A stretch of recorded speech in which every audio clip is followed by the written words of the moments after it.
Hello everyone, আজ আমি তোমাদের সাথে শেয়ার করতে চলেছি আমাদের ফার্স্ট ডে ইন্টার্নশিপ ক্লাস নিয়ে কিছু কথা। তো আমরা এই ক্লাসটা করার জন্য কোথায় গেলাম আর কি নলেজ পেলাম সেখান থেকে, তা সবটাই আমি তোমাদের সাথে শেয়ার করব।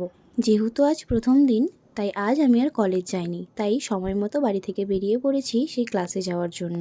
বেশ অনেকটা পথ হাঁটার পরই আমি আর আমার ফ্রেন্ডরা মিলে চলে আসি স্যারের বাড়িতে ক্লাস করতে। যেহেতু বললাম তোমাদের আজ প্রথম দিন, তাই কিন্তু অনেকেই কলেজ থেকেও কিন্তু ডাইরেক্ট এখানে চলে আসে ক্লাস করতে। স্যারের বাড়ি এতটাই দূরে ছিল যে আমরা ম্যাপ দেখেও সেখানে পৌঁছতে পারছিলাম না, জন্য আমাদের অনেকটা লেট হয়ে যায় সেখানে পৌঁছতে। দেন সেখানে পৌঁছে উই ইন্ট্রোডিউস আওয়ার সেলফ। তো তারপর আমরা স্যারের সাথে প্রচুর গল্প করি।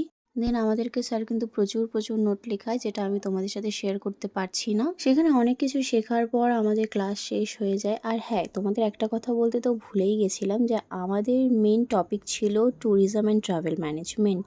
এখান থেকে আমি অনেক কিছু জানতে পারি, প্লাস শিখতেও পারি। আর এই কোর্সটি কিন্তু অনেক দিন ধরেই চলে, আর তারপর আমরা একটা সার্টিফিকেট পাই। তো ভিডিওটি ভালো লাগলে অবশ্যই লাইক করে দিও। বাই।